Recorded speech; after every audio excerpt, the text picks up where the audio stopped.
हमारे senior editor Tejinder Singh Sodhi जी का इसी खबर पर हमारे साथ जुड़ गए हैं और भी हमारे सहयोगी हमारे साथ जुड़ेंगे, उनसे भी हम जानकारियां लेंगे, चर्चा करेंगे। लेकिन तेजिंदर सर, लोकतंत्र का आज महापर्व है। हालांकि यूं तो 7 चरणों में होना है, लेकिन पहला चरण आज है और उधमपुर कठुआ सीट भी इसमें शुमार है, जिसको लेकर आज वोटिंग हो रही है। और अभी तक अगर पोलिंग परसेंटेज की बात की जाए तो काफी अच्छा है, काफी उत्साहित करने वाला है। 43% से ज्यादा मतदान अभी तक हुआ है। कैसे देख रहे हैं इसे सर? देखिए जैस्मिन, बिल्कुल सही कहा आपने। ये biggest festival of the democracy है, जहां पर हमारे कॉन्स्टिट्यूशन एक आम नागरिक को ये हक दिया है कि वो अपना नेता जो है वो चुन सके अगले 5 साल के लिए, जो वहाँ पर उस इलाके की पॉलिसीज़ बनाएगा, देश की पॉलिसीज़ बनाएगा, देश की तरक्की के लिए, देश को विकसित करने के लिए, देश को आगे ले जाने के लिए, देश की इकॉनमी के लिए जो भी लोग चुने जाएंगे देश की इकॉनमी को आगे बढ़ाने के लिए, वो एक कॉमन नागरिक। आप देखिए, रिमोट बेल्ट में रहने वाला कॉमन नागरिक हो, चाहे एक मेट्रोपॉलिटन सिटी में रहने वाला एक नागरिक हो, उन सबको बराबर राइट है। किसी यहाँ पर ऐसा तो नहीं है कि कहीं किसी गरीब की वोट की पावर कम है या अमीर के वोट की पावर ज़्यादा है, वैसा कुछ नहीं है। हर एक को हमारे कॉन्स्टिट्यूशन ने इक्वल राइट्स दिए हुए हैं कि वो बाहर आके अपना वोट देकर अपने नेता को चुन सकते हैं। देखिए, प्रधानमंत्री की जो इलेक्शन होती है वो भी इस तरह से होती है कि जब आप अपने मेंबर पार्लियामेंट चुनेंगे, मेंबर पार्लियामेंट मिलके एक अपना नेता चुनेंगे, वो नेता देश का प्रधानमंत्री 5 साल के लिए बनेगा। तो ये पावर एक कॉमन सिटीजन के पास है। और बार बार हम लोगों से ये अपील कर रहे हैं जिन्होंने अभी तक वोट नहीं दिया है कि वो अपने घरों से बाहर निकलें और बाहर निकल के जिस भी पार्टी को वो पसंद करते हैं, जिस भी पार्टी की पॉलिसीज को वो पसंद करते हैं, वो बाहर जाएं और इस वोटिंग प्रोसेस में हिस्सा लें और अपनी जो उन्हें कॉन्स्टिट्यूशनल राइट मिला है उसे वो इस्तेमाल करें। रही बात उधमपुर कॉन्स्टिट्यूएंसी की, देखिए उधमपुर कॉन्स्टिट्यूएंसी में 2 दिग्गज कैंडिडेट हैं। कांग्रेस के चौधरी लाल सिंह, जो 2 बार मेंबर पार्लियामेंट रह चुके हैं, कैबिनेट मंत्री रह चुके हैं जम्मू कश्मीर सरकार में, और अभी जो करंट वहां पर मेंबर पार्लियामेंट हैं वो भी पिछले 2 टर्म से डॉक्टर जितेंद्र सिंह, बीजेपी के 2 टर्म से वो मेंबर पार्लियामेंट हैं, उधमपुर को रिप्रेजेंट कर चुके हैं, और 2 टर्म से वो minister of state in the PMO है। तो काफ़ी जो नेक टू नेक फाइट है वो इन 2 कैंडिडेट्स के बीच में है। हालांकि डीपीएपी के गुलाम मोहम्मद सरूरी भी ने दावा पेश किया है। वो इंद्रवाल से एमएलए रह चुके हैं, कैबिनेट मंत्री रह चुके हैं, लेकिन वो तब थे जब वो कांग्रेस पार्टी में थे। अभी जब से गुलाम नबी आज़ाद ने कांग्रेस छोड़ के अपनी पार्टी डीपीएपी बनाई है, उसके बाद जीएम सरूरी उनकी पार्टी का हिस्सा हैं। तो ये कॉन्टेस्ट जो है मेनली 3 बड़े चेहरे हैं जम्मू कश्मीर के, डॉक्टर जितेंद्र सिंह, चौधरी लाल सिंह और जीएम सरूरी।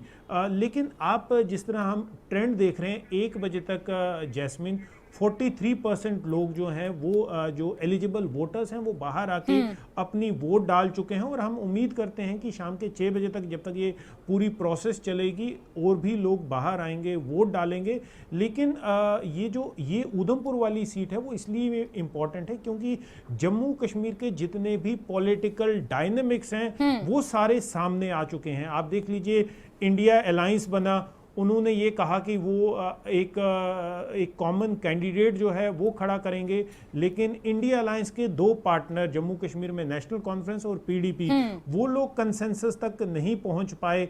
हालांकि पीडीपी ने ये कहा कि वो जम्मू में जो इंडिया ब्लॉक के कैंडिडेट्स हैं उनका समर्थक करेंगे, लेकिन महबूबा मुफ्ती ने ओपनली आके, ना उनकी पीडीपी ने ना महबूबा मुफ्ती ने, उन्होंने कोई भी चौधरी लाल सिंह के लिए ना कोई रैली की, ना उन्हें उनके लिए वोट मांगा।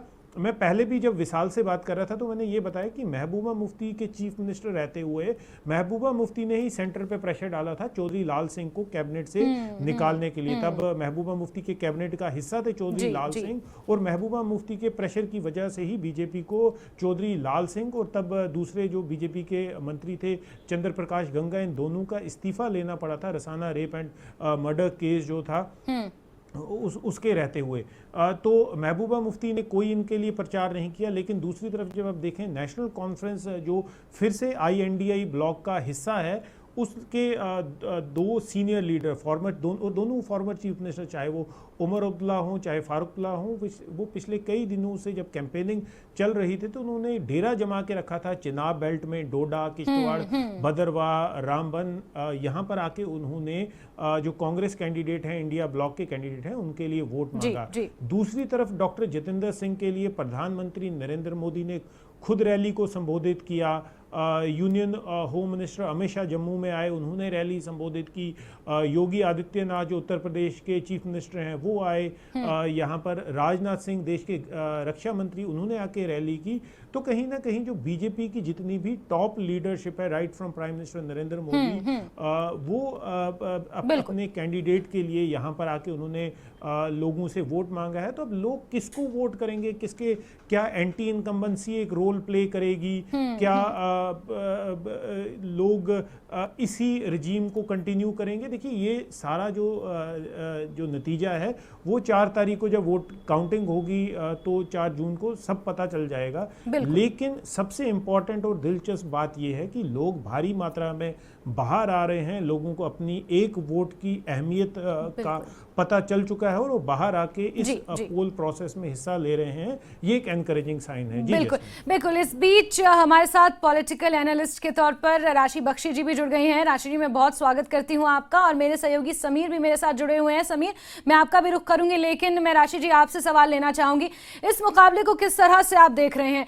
कई पहलू हैं इस महासंग्राम 2024 के। कैंपेनिंग से शुरुआत होती है, मुद्दों तक पहुंचती है, और फिर आज का दिन ऐसा है जहां मतदाता घर से बाहर निकल रहा है और बढ़ चढ़कर इस महापर्व में हिस्सा ले रहा है। अभी तक पोलिंग परसेंटेज 43% से ज्यादा है। मैम, कैसे देख रही हैं आप इस उधमपुर कठुआ सीट के इस मुकाबले को?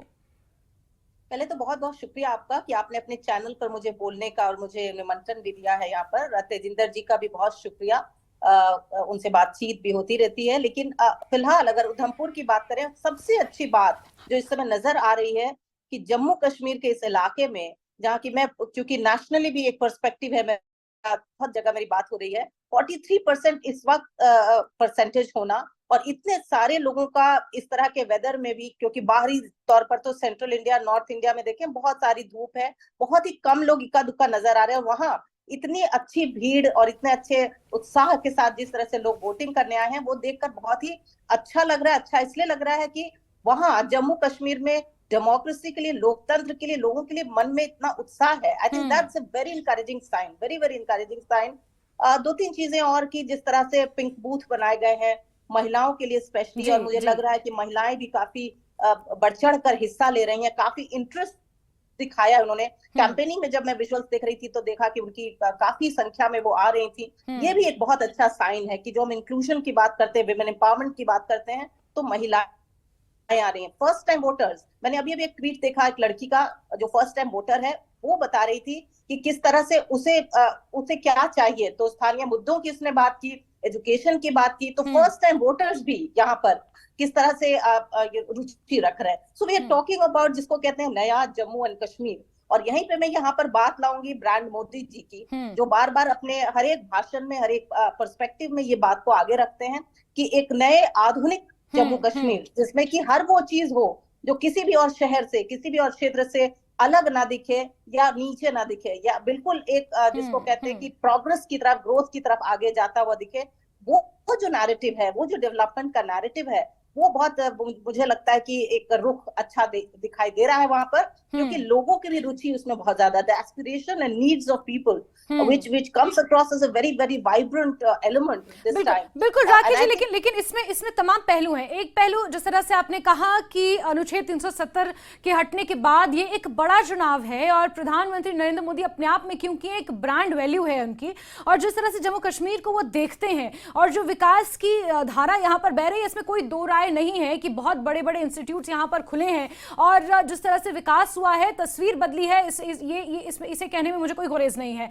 लेकिन सवाल यहां पर महत्वपूर्ण यह है कि भाजपा के जो कैंडिडेट्स हैं या भाजपा के जो उम्मीदवार हैं, जो नेता हैं, क्या वो इस बदलाव को सही मायने में उधमपुर कठुआ, या फिर अगर जम्मू संभाग की भी बात कर ली जाए तो ये उधमपुर कठुआ की सीट पर भुनाने में उतने कामयाब हुए हैं जितना दिखाया जाता है या दर्शाया जाता है, या वाकई धरातल पर वो बदलाव हुआ है?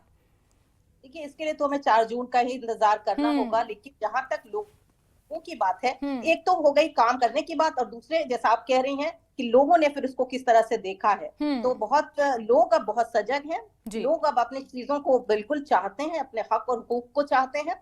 तो ये हमें of course we can not predict at this stage, लेकिन मैं ये जरूर कह सकती हूँ कि ठीक है कि अगर जो लोगों को चाहिए और लोगों के डेवलपमेंट नैरेटिव पे काम हुआ हो, तो जरूर मुझे लगता है कि 4 जून को नतीजा हमें सब कुछ बता देगा और क्लियर कर देगा। But of course you and I will be watching. बिल्कुल बिल्कुल। मैं तेजेंद्र सर का रुख करना चाहूंगी, लेकिन उससे पहले समीर से एक बार जानकारियां ले लेते हैं। समीर, किस तरह से इस जंग को आंका जा रहा है, और जो राखी जी से मैंने सवाल किया था कि क्या मुद्दों को लेकर जनता के बीच पहुंच पाए हैं उम्मीदवार, क्योंकि कैंपेन से एक तस्वीर स्पष्ट हो जाती है। कैंपेन, एक वो कैंपेन जिसमें आप अपने विरोधियों पर, प्रतिद्वंदियों पर आरोप लगाते हैं और अपने आप को मजबूत दिखाते हैं, एक वो कैंपेन जिसमें आप अपने काम गिनाते हैं, जनता के बीच जाते हैं और ये दावा करते हैं कि हमने ये काम किया है, और फिर वादा करते हैं कि अगर सत्ता में आए तो ये काम करेंगे। आप ग्राउंड पर रहे, आपने कई कैंपेन्स कवर किए, स्टार प्रचारकों के भी कैंपेन्स आपने कवर किए, क्या देखा समीर? देखिए, महासंग्राम हमारा प्रोग्राम चल रहा है कई महीनों से, और सच बोलिए तो जो पहला ही महासंग्राम आज का है वो बहुत ही क्लोज होने वाला है, और बहुत ही क्लोज फाइट होने वाली है। कौन जीतेगा कौन हारेगा ये तो 4 जून को पता चलेगा। लेकिन जो इनपुट्स जो फंड्स हैं उसके मुताबिक इस बार का जो फाइट है वो बहुत क्लोज रहने वाला है। जो भी जीतेगा बहुत बड़े मार्जिन से नहीं जीतेगा, बहुत कम मार्जिन रह सकता है, ऐसा लग रहा है। देखिए, सुबह बारिश थी, लेकिन बारिश के बावजूद भी पहले ही 2 घंटे में 10% हुआ, उसके बाद लगातार ये बढ़ के अब 1 बजे जो हमारा लेटेस्ट ट्रेंड आया है उसमें 43% से ज़्यादा। इसका मतलब है जो 2019 में तकरीबन 72% वोटिंग हुई थी उसको ये क्रॉस करेगा। और इसमें मैं जोड़ दूं, जो 2019 में सिर्फ 55% वोटिंग हुई थी पहाड़ी इलाकों में। ये बड़ी गौर करने वाली बात है, बड़ी इंपॉर्टेंट बात है कि 55% ही वोटिंग हुई थी जो पहाड़ी इलाके थे, जिसमें चुनाव का एरिया मैं कह रहा हूँ, और 80% हुई थी प्लेन एरिया में, जो कठवा की बात मैं कर रहा हूँ, कठवा उधमपुर की। लेकिन इस बार का जो ट्रेंड दिखा रहा है उसमें जो पहाड़ी इलाके हैं, जो चुनाव वैली के जो दूर दराज और पहाड़ी इलाके, वहाँ पे ज़्यादा वोटिंग हो रही है, और जो प्लेन एरियाज हैं उसके मुकाबले में वहाँ पे ज़्यादा वोटिंग हो रही है। हमें ये 6 बजे तक इंतज़ार करने पड़ेगा कि आखिरी टैली क्या रहती है, आखिरी ट्रेंड क्या रहता है, परसेंटेज क्या रहता है। लेकिन जो 1 बजे तक का जो आंकड़ा है उसके मुताबिक पहाड़ी इलाकों में भी जबरदस्त वोटिंग हो रही है। अब आपने जो सवाल पूछा कि क्या जो मुद्दे हैं क्या लोगों तक वो पहुंचाने में कामयाब हुए, देखिए धारा 370 जो इशू है उसको बीजेपी ने एक बड़े पैमाने पर उठाया। अगर आप योगी आदित्यनाथ की बात करें 10 तारीख को, फिर पीएम की 12 तारीख को, राजनाथ सिंह की 15 तारीख को, और 16 तारीख को जो अमित शाह की जम्मू में रैली हुई, इसके साथ साथ जो पार्टी के बाकी नेता जो यहाँ जम्मू में आए और जो बाकी पार्टी के जो लोकल नेता यहाँ पे हैं, उन्होंने उधमपुर, कठुआ, डोडा में भी इस चीज को बड़े पैमाने पर उठाया कि देखिए धारा 370 हमने हटाया, और धारा 370 हटने के बाद ही यहाँ पे विकास हुआ है, लोगों को एम्पावरमेंट मिली है, वुमेन एम्पावरमेंट हुई है, यहाँ पे जो हाउसिंग हो, आयुष्मान हो। एक चीज यहाँ पर ये भी महत्वपूर्ण है कि अनुच्छेद 370 का मुद्दा जितना प्रबल घाटी में है, क्या उतना ही प्रबल उधमपुर कठुआ सीट पर भी है? इसका जवाब राखी जी मैं आपसे लेना चाहूंगी, क्योंकि अनुच्छेद 370 का बार बार जिक्र किया जा रहा है, इसमें कोई दो राय नहीं है कि अनुच्छेद 370 एक नासूर था जिसके हटने के बाद यहां पर विकास के आयाम खुले हैं। लेकिन क्या वाकई ये मुद्दा उस तरह से काम उधमपुर कठुआ सीट पर करेगा जिस तरह से घाटी में एक्सपेक्टेड है? देखिए, बात ये थी, अगर जो पूरा आयाम इसके अंदर था, अगर हम उसको समझे तो यही कि कैसे विकास को एक तरह का प्रोपुलेंट दिया जाए, एक तरह से मोमेंटम दिया जाए, और वो मोमेंटम अगर 370 की वजह से रुका है तो वो बिल्कुल बाधा ना बने। और ये फिर सब जगह जो है हमें कहीं ना कहीं बहुत सारी चीजों में रिफ्लेक्ट होता हुआ जरूर दिखाई दे रहा है। और मैं ये तब कह रही हूँ जबकि मैंने बहुत पहले से इस प्रांत को, जम्मू कश्मीर को मैं देखती आ रही हूँ, एंड वन कैन सी कि जो हमें पुश चाहिए था ग्रोथ के लिए, वो पुश जरूर इससे मिला है। वो पुश इसलिए मिला है कि जो पूरा एक डायरेक्शन है, जो पूरा देखने का तरीका है, वो हमारा एजुकेशन पे हो, हेल्थ केयर पे हो, इन सारी चीजों पे हो, इंफ्रास्ट्रक्चर पे हो, उस पे ये ज्यादा एक पर्सपेक्टिव बढ़ गया है। और वहां से आप इसको, जो आपका सवाल है और बड़ा अच्छा सवाल है, वो इससे रिलेट करता है कि इसके एब्रोगेशन से उन तमाम चीजों की सहूलियत होने लगी जो कहीं ना कहीं हर्डल बन रहे थे। तो वहां से मुझे लगता है कि एक आगे बढ़ने का जो लोगों के लिए, खासकर मैं I will speak for the people, जो लोगों को चाहिए अब इस दौरान, और ये नहीं कि वो एक प्रांत में है इसलिए कटे हों, तो लोगों को वो बराबरी की चीजें जो चाहिए, जो वो चाहते हैं, जो उनकी एस्पिरेशन है, उसको मुझे लगता है जरूर पल जो है मिला भी और आगे मिलेगा। लेकिन राखी जी, फिर एक सवाल यहाँ पर ये खड़ा होता है कि क्या लोग इस चीज को पूरी तरह से एक्सेप्ट कर पाए हैं, क्योंकि घाटी में तो अभी भी कहीं ना कहीं लोगों के मन में वो रंजिशें हैं कि हमसे स्टेटहुड छीन लिया गया। कुछ एक तबका ऐसा है जो ये महसूस करता है कि उनसे उनके हक छीन लिए गए, स्टेटहुड उनसे छीन लिया गया, और अनुच्छेद 370 क्यों छीना गया, उसको लेकर कहीं ना कहीं एक फ्रस्ट्रेशन भी एक तबके में है। तो क्या यही चीज उधमपुर कठुआ सीट के लिए भी लागू होती है? मुझे ऐसा नहीं लगता, क्योंकि उधमपुर कठुआ सीट जब से डॉक्टर जितेंद्र सिंह यहां पर 2014 से काबिज हुए हैं, विकास यहां पर हो रहा है। हाँ, अनुच्छेद 370 जरूर एक रोड़ा था, लेकिन उसके हटने के बाद 2019 से लेकर अब तक अगर तस्वीर देखी जाए तो तस्वीर बदलती हुई जरूर नजर आ रही है। लेकिन एंटी इनकम्बेंसी को कैसे काउंटर किया जाए इस बीच, this is also another important factor. वो हर एक बार रहता है, मेरे ख्याल से हर एक जगह पर है। और मैं फिर कहूंगी कि क्योंकि नेशनली भी बात हो रही है, हम 102 सीट की बात कर रहे हैं, तो और भी जगहों पे जो बात हो रही है वो बिल्कुल धारा यही है। ऑफ कोर्स हर एक लोग यही चाहते हैं कि वो आगे बढ़े, हर एक पार्टी जो है उनके लोग भी इस पे काम कर रहे हैं। Of course there are other elements also, लेकिन यहाँ की अगर हम बात करें तो यहाँ भी लोग बिल्कुल चाहते हैं कि वो आगे बढ़े, हर एक सेक्शन चाहता है कि वो आगे बढ़े। और मुझे लगता है कि इस डेवलपमेंट नैरेटिव पे काम हुआ भी है। ऑफ कोर्स ये रुकता नहीं है, जिसको अंग्रेजी में वर्ड कहते हैं कंटिन्यूअम है, ये चलता रहेगा, ये मोमेंटम और होना चाहिए।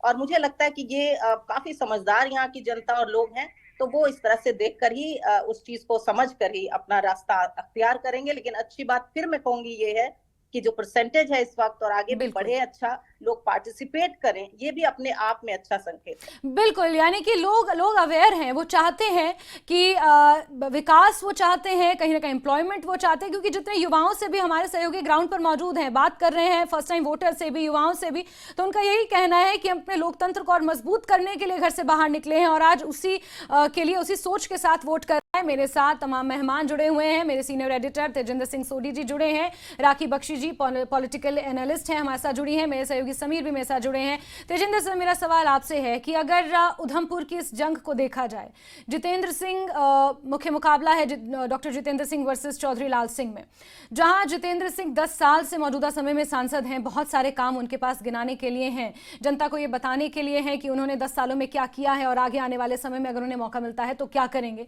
तो वहीं चौधरी लाल सिंह 2004 और 2009 के बाद सीधे इलेक्टोरल पॉलिटिक्स से इस वक्त जुड़ रहे हैं। प्रचार को अगर देखा जाए, डॉक्टर जितेंद्र सिंह के लिए तमाम स्टार प्रचारकों ने प्रचार किया, लेकिन चौधरी लाल सिंह एक पर्सनैलिटी सेंट्रिक कैंपेन पर ही डटे रहे और कहीं ना कहीं केंद्र सरकार की नीतियों का विरोध करते हुए जनता के बीच पहुंचे। कैसे इस डिफरेंस को देख रहे हैं और क्या आपको लगता है कि डॉक्टर जितेंद्र सिंह के लिए ये राह चौधरी लाल सिंह के मैदान में उतरने से मुश्किल है?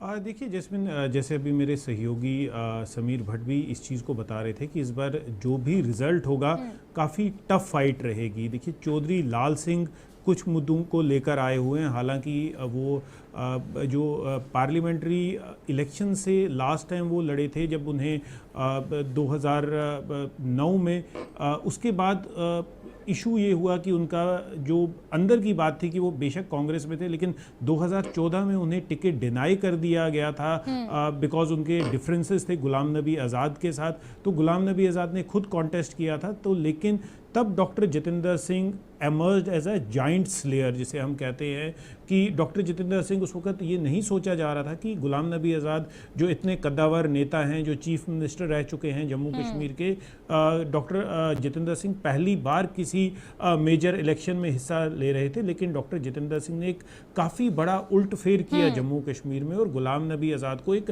काफ़ी बड़े मार्जिन से हराया था। तो तब से डॉक्टर जितेंद्र सिंह की जो पैठ थी वो जम्मू कश्मीर की पॉलिटिक्स में, स्पेशली जो कठुआ उधमपुर सीट है उसमें बनी हुई थी। और उसके बाद जब 2019 में फिर से इलेक्शन हुए और डॉक्टर जितेंद्र सिंह फिर से जीत के सामने आए और दोनों बार उन्हें minister of state in the PMO रखा गया है, काफ़ी इम्पोर्टेंट पोजीशन पोस्ट दिया गया, प्रधानमंत्री के साथ उन्हें हर बार देखा गया, तो बहुत ही क्लोज माना जाता है उन्हें प्रधानमंत्री के साथ, प्रधानमंत्री नरेंद्र मोदी के साथ। तो इवन इस बात का आप अंदाज़ा इस बात से लगा सकते हैं कि प्रधानमंत्री खुद यहाँ पर आके डॉक्टर जितेंद्र सिंह के लिए कैंपेन करते हैं। हालांकि चौधरी लाल सिंह जो काफ़ी कंट्रोवर्सीज़ में पहले भी वो रहे हैं, उन्हें कैबिनेट से इस्तीफ़ा देना पड़ा जब वो पब्लिकली जाके उन्होंने जो Rasana rape and murder case में जो एक्यूज थे उन्हें पब्लिकली सपोर्ट किया, सीबीआई इंक्वायरी मांगी। हालांकि तब बीजेपी का स्टैंड वही था, लेकिन तब यहाँ पर पीडीपी के साथ कोलिशन गवर्नमेंट थी, महबूबा मुफ्ती चीफ मिनिस्टर थी और महबूबा मुफ्ती ये चाहती थी कि उन विक्टिम्स जो हैं उन्हें सज़ा दी जाए, महबूबा मुफ्ती उनके अगेंस्ट थी। तो एक टसल उस इशू से बना और चौधरी लाल सिंह को रिज़ाइन करना पड़ा। अभी कुछ दिन पहले एक वीडियो सामने आया जिसमें चौधरी लाल सिंह कुछ पुलिस वालों के साथ अनपार्लियामेंट्री लैंग्वेज यूज़ कर रहे थे, तो उसके बाद उन पे कल एफआईआर भी दर्ज हुई है, उन्हें बुक किया गया है। इससे पहले चौधरी लाल सिंह पे कई इस तरह के एलिगेशंस लगे, डिस्प्रपोर्शनेट एसेट्स के एलिगेशंस लगे, ईडी ने उन्हें अरेस्ट किया, अभी बेल पे बाहर हैं। तो देखिए, हालांकि चौधरी लाल सिंह के पास इश्यूज तो काफ़ी हैं जिसको लेकर वो लोगों के पास गए हैं, लेकिन जब से चौधरी लाल सिंह का नॉमिनेशन उन्होंने भरा, कोई भी कांग्रेस का मेजर स्टार प्रचारक जो है वो चौधरी लाल सिंह की सपोर्ट में यहाँ पर नहीं आया है, चाहे वो प्रियंका गांधी वाड्रा हो, चाहे राहुल गांधी हो, कोई भी बड़ा नेता कांग्रेस का वो उनके लिए यहाँ पर आके खड़ा नहीं हुआ है। इवन जो इंडिया अलायंस के अपने पार्टनर हैं पीडीपी महबूबा मुफ्ती, वो भी उनके लिए आके उन्होंने प्रचार नहीं किया। हाँ, सिल्वर लाइनिंग चौधरी लाल सिंह के लिए ये थी कि नेशनल कॉन्फ्रेंस के डॉक्टर फारूक अब्दुल्ला, उमर अब्दुल्ला, उन्होंने आके चिनाब बेल्ट में, चिनाब वैली रीजन में जहाँ डोडा, किश्तवाड़, भदरवा, रामबन है, वहाँ पर आके उनके लिए प्रचार किया। लेकिन डॉक्टर जितेंद्र सिंह के लिए, जैसे आपने अभी कहा कि बीजेपी की तमाम जो स्टार प्रचारक हैं टॉप टू बॉटम, सब प्रधानमंत्री से लेकर अमित शाह, राजनाथ सिंह, योगी आदित्यनाथ, सब डॉक्टर जितेंद्र सिंह के लिए यहाँ पर आके प्रचार किया और उनके साथ खड़े हुए नजर आए। जी बिल्कुल। समीर, एक छोटा सा सवाल आपसे ये है कि जिस तरह से तेजिंदर सर ने एक्सप्लेन किया, चौधरी लाल सिंह की छवि को लेकर एक बहुत बड़ा प्रश्न चिन्ह है और उतनी ही क्लीन छवि डॉक्टर जितेंद्र सिंह की है, क्योंकि प्रचंड बहुमत से वो जीते 2014 में, तोहफा भी उन्हें मिला कि एक बड़ा केंद्रीय पद उन्हें मिला, पीएमओ में उन्हें स्थान दिया गया, 2019 में भी उन्होंने एक प्रचंड जीत हासिल की। और वहीं अगर चौधरी लाल सिंह को देखा जाए तो विवादों से हमेशा से उनका नाता रहा है, लेकिन जो कॉमन चीज दिखी दोनों के कैंपेन में वो ये कि डॉक्टर जितेंद्र सिंह के रैलियों में, सभाओं में भी उतनी भीड़ दिखी जितनी चौधरी लाल सिंह के दिखी। देखिए, बिल्कुल। और मैं आपको बता दूं, अगर डॉक्टर जितेंद्र सिंह के लिए योगी आदित्यनाथ बहुत बड़े लीडर हैं, बहुत बड़े स्टार प्रचारक हैं, प्राइम मिनिस्टर तो खुद ही सबसे बड़े प्रचारक हैं, स्टार कैंपेनर हैं पार्टी के, राजनाथ सिंह बड़े कद के नेता, वो आते हैं, प्रचार करते हैं उनके लिए, तो डॉक्टर जितेंद्र सिंह के लिए इससे बढ़कर क्या बात है। लेकिन चौधरी लाल सिंह के लिए कांग्रेस से सिर्फ सचिन पायलट ही आए, जो बड़े नेता जो कह सकते हैं हम, जो स्टार प्रचारक जो हैं, और बाकी भी थोड़े स्टार प्रचारक एक दो आए जो जिनका इतना बड़ा कद नहीं है, लेकिन सचिन पायलट आए। लेकिन लाल सिंह ने चॉपर का इस्तेमाल करके इस बार हर जगह को उन्होंने टच किया है, उन्होंने बड़ी मेहनत की है। उनको पता है कि उनका मुकाबला डॉक्टर जितेंद्र सिंह के साथ है, जो पिछले 10 साल से पीएमओ में यूनियन मिनिस्टर है, पीएमओ में, और उनकी जो काम है, काम के बिना पे, और फिर नरेंद्र मोदी की छवि और उनका चेहरा, तो कड़ा मुकाबला लाल सिंह का है और लाल सिंह को करना पड़ रहा है। लाल सिंह को ये भी पता है कि कांग्रेस की अपनी जमीन इतनी मजबूत नहीं है, इसलिए उन्होंने इसको पर्सनलाइज कर दिया, उन्होंने लाल सिंह वर्सेस जितेंद्र सिंह कर दिया। और आप ये देखें, उनको जो सबसे बड़ा बूस्ट खासकर चुनाव वैली में मिला वो उमर अब्दुल्ला की सूरत में मिला। हालांकि पीडीपी दूर रही, लेकिन उमर अब्दुल्ला ने बहुत मेहनत की वहां पे, और कांग्रेस के जो बाकी दिग्गज नेता है उन्होंने बड़ी मेहनत की। लेकिन डॉक्टर जितेंद्र सिंह के लिए जो सबसे बड़ा प्लस पॉइंट है कि उन्होंने पिछले 10 साल में कई ऐसे प्रोजेक्ट इस कॉन्स्टिट्यूंसी में लाए जो लोगों को सिर्फ सपनों में दिख रहे थे, चाहे वो रेल प्रोजेक्ट्स हों, चाहे वो रोड प्रोजेक्ट्स हों, चाहे वो हेल्थ रिलेटेड प्रोजेक्ट्स हों, मेडिकल कॉलेजेस हों या बाकी भी जितने प्रोजेक्ट्स हैं जो लोगों को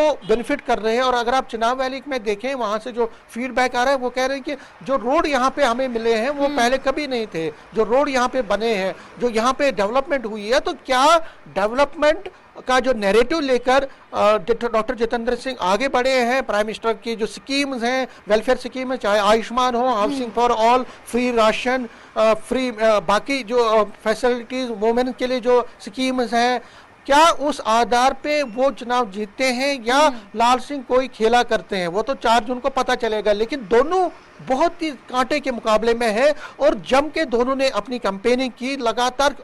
हर एक जगह देखिए, ये जो उधमपुर डोडा कॉन्स्टिट्यूंसी है, ये सबसे बड़ी कॉन्स्टिट्यूंसी है पॉपुलेशन रुकबे के हिसाब से। जो एरिया वाइज 5 सबसे बड़ी कॉन्स्टिट्यूंसीज पूरे इंडिया में है, उसमें उधमपुर कठुआ डोडा कॉन्स्टिट्यूंसी है। और इतने बड़े एरिया को, लखनपुर से लेकर आप किश्तवाड़ तक, इतने बड़े एरिया को आपने छूना है, उसमें दोनों ने बड़ी मेहनत की। लगातार 24 घंटे वो मशक्कत करते रहे और जितने भी कैंपेन उन्होंने पिछले 1 महीने से लगातार की, उसमें लगातार उन्हें बड़ी जबरदस्त मेहनत की। और अब इस मेहनत का रंग 4 जून को दिखना पड़ेगा। ठीक है समीर, 4 जून का इंतजार हर किसी को है, लेकिन उससे पहले हम ये समझने की कोशिश कर रहे हैं कि आखिर 4 जून को जो नतीजे आएंगे वो किस तरह के रह सकते हैं।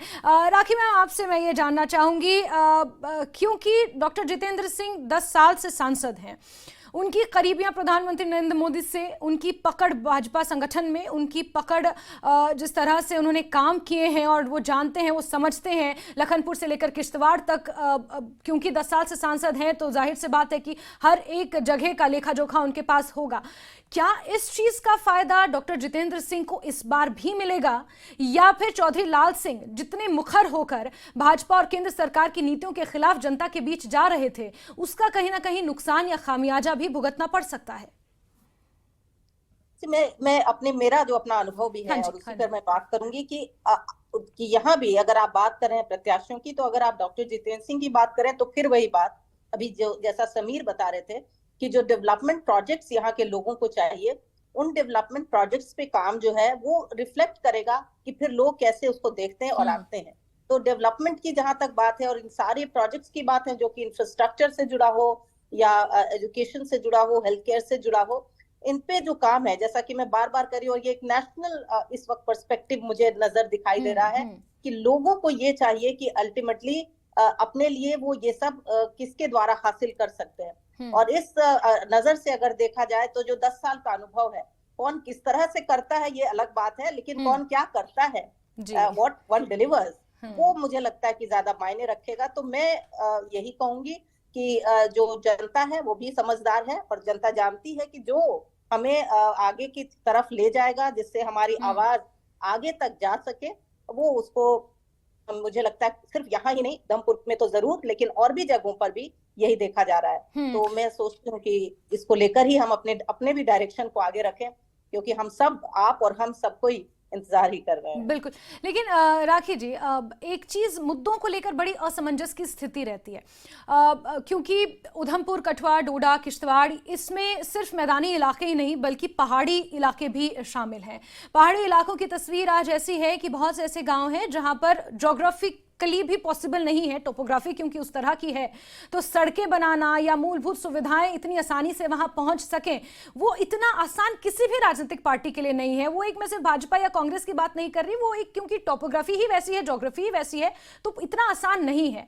तो जब मुद्दों की बात करते हैं, क्योंकि सुबह से ही हमारे सहयोगी हमारे साथ जुड़ रहे हैं, बातचीत कर रहे हैं, वहां पर उनके साथ वोटर्स भी हैं, जब हम ये चीज बात कर रहे हैं तो मुद्दों को लेकर एक बड़ा कंफ्यूजन है, क्योंकि जिक्र ये किया जाता है कि लोकसभा के जो चुनाव है वो केंद्र सरकार की योजनाओं पर आधारित होते हैं, कि केंद्र सरकार की योजनाओं का लाभ किस तरह से जनता को मिल रहा है। लेकिन जब वहां लाइन में खड़े वोटरों से बात करते हैं तो वो अपने मूलभूत मुद्दे गिनाते हैं, क्योंकि उन इलाकों में वो रहते हैं, उनकी सोच वही है, उनकी मूलभूत सुविधाएं वही है कि एक अच्छा सा CHC या PHC हो जाए, थोड़ी लाइट आ जाए, पानी आ जाए, सड़कें हो जाएं। लेकिन फिर हम कैसे जोड़ें कि लोकसभा का चुनाव है और केंद्र सरकार की अंत्योदय योजना अब तक नहीं पहुंच रही है? ये एक बड़ी असमंजस की स्थिति है। मुझे लगता है कि जो भी सेक्शंस, और फिर ये कहूंगी कि और भी जगहों पे मैंने बात की है कि जहां भी लगता है कि गैप है, जहां भी लगता है कि ये बात हो नहीं पाई, उन पर भी बात हो रही है, उनसे भी जोड़ने की पूरी कोशिश हुई है। और मैं ये इसलिए कह सकती हूँ कि जैसे कहते हैं हर everybody is learning also and learning on their own what direction to take. तो मुझे लगता है कि जो आपका सवाल है कि किन किन लोगों को लेकर चला जाए, तो सब लोगों को ले चलने की जो बात है उस पे भी काम जो है हुआ भी है और हो भी रहा है। अब लेकिन यही है कि कब कितने समय में हुआ है, लोग ये किस तरह से अभी जब गए हैं, कौन किस तरह से सोचकर और फिर आगे आएगा या वोट देगा, ये मुझे लगता है इस वक्त हम प्रिडिक्ट नहीं कर सकते। लेकिन हाँ, ये जरूर कहा जा सकता है कि जिस तरह से ईगरनेस लोगों ने दिखाई है, जिस तरह से लोगों में इंथुजियाज्म है कि वो आगे बढ़े, मुझे लगता है कि वो अल्टीमेटली एक बहुत बड़ा डिसाइसिव फैक्टर अपने आप में है कि हम पूरे एक इलाके को आगे कहाँ ले जाना चाहते हैं। बिल्कुल, लोग चाहते हैं कि विकास हो, और जो तस्वीरें इस वक्त हम अपने टीवी स्क्रीन पर देख रहे हैं उसमें महिलाएं बढ़ चढ़कर मतदान के लिए पहुंच रही हैं। तेजिंदर सर, इस बीच क्योंकि डॉक्टर जितेंद्र सिंह और चौधरी लाल सिंह का हमने जिक्र किया, डीपीएपी के उम्मीदवार गुलाम मोहम्मद सरूरी को आप कहाँ देख रहे हैं? क्योंकि अगर गुलाम मोहम्मद सरूरी पर उस तरह से फोकस ना भी जाया जाए तो डीपीएपी को अगर देखा जाए तो गुलाम नबी आजाद जैसे दिग्गज का नाम उस पार्टी के साथ जुड़ा हुआ है।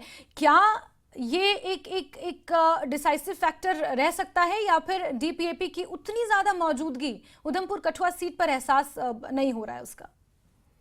देखिए जैस्मिन, काफ़ी कॉम्प्लिकेटेड सवाल है ये कि डीपीएपी का मौजूदगी क्या रहेगी। इस जो आप देख लीजिए, डीपीएपी के जो कैंडिडेट हैं जीएम सरूरी, उनकी पकड़, उनकी इंदरवाल कॉन्स्टिट्यूंसी जो है वो वहाँ से एमएलए रहे हैं, वहाँ से वो मंत्री रहे हैं, लेकिन उसके बियॉन्ड नहीं है। और जो वोट कांग्रेस को जाना था, जो सो कॉल्ड सेकुलर वोट या जो एक पर्टिकुलर कम्युनिटी का वोट जो कांग्रेस के कैंडिडेट को जाना था, वो कहीं ना कहीं जीएम सरूरी उस वोट को काटेंगे और उसका फ़ायदा कहीं ना कहीं बीजेपी को इस सीट पे होगा। जीएम सरूरी ये उनका कोई, आप देख लीजिए, कठुआ के जितने भी रीजन हैं वहाँ पर उनकी कोई पकड़ नहीं है, उधमपुर में उनकी कोई पकड़ नहीं है। वो अपनी कॉन्स्टिट्यूंसी जो उनकी इंदरवाल रही है वहाँ पर उनकी थोड़ी बहुत पकड़ है, लेकिन कोई बड़ा इसमें वो चैलेंज करेंगे। लेकिन हाँ, जो वोट कांग्रेस का वोट शेयर जो होगा उसमें जीएम सरूरी कहीं ना कहीं डेंट डालने में कामयाब होंगे जी, और उसका फायदा बीजेपी को होगा जी। बिल्कुल। समीर, मैं आपसे जानना चाहूंगी तेजिंदर सर की बात को आगे ले जाते हुए, क्योंकि जितनी भी विरोधी पार्टियां हैं, विपक्षी पार्टियां हैं, वो यही आरोप लगा रही हैं कि डीपीएपी और इस तरह की तमाम अन्य क्षेत्रीय पार्टियां बतौर प्रॉक्सी कैंडिडेट या बतौर प्रॉक्सी पार्टीज काम कर रही हैं फॉर बीजेपी। अगर डीपीएपी का मान लीजिए जो ये आंकलन है या जो ये एनालिसिस है, अगर ये सटीक बैठता है तो फिर तो उन आरोपों को, वो तो आरोप सिद्ध हो जाएंगे जो विपक्षी पार्टियां लगा रही हैं।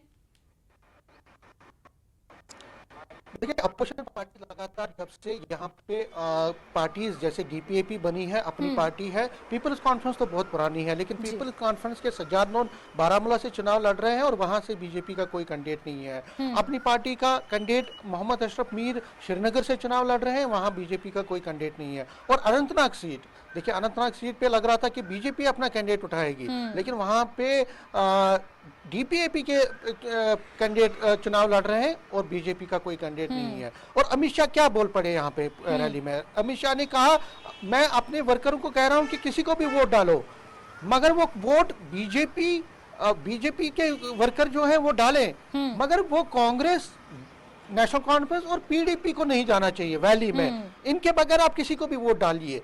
दैट मीन्स कि बीजेपी का जो प्लान है, और इस प्लान को आप समझिए, प्लान ये है कि लोकसभा इलेक्शंस में नहीं, आगे के असेंबली इलेक्शंस में पार्टी वहां से चुनाव भी लड़ेगी, लेकिन अलायंस उन्हीं पार्टी के साथ करेगी जिनके साथ आज लोकसभा में वो सपोर्ट कर रही है, जिनको वो सपोर्ट कर रही है। और जाहिर तौर पर जो बीजेपी के वहां के वर्कर है वो खुश नहीं है इतना ज्यादा। मैंने आज रविंदर रैना से कहा, मैंने कहा कि वहां के वर्कर खुश नहीं है, लेकिन उन्होंने कहा कि ये हाईकमांड डिसाइड कर रहा है। जो पार्टी के इंटरेस्ट हैं उनको देखा जाता है, और इंटरेस्ट हमारा ये है कि हमारा लोकसभा के बाद असेंबली पोल्स हैं, असेंबली पोल्स के लिए ये तैयारी है। जो आपने अब इस कॉन्स्टिट्यूंसी की बात की कि डीपीएपी का, देखिए जाहिर तौर पर अब ये तो मामला बन गया है।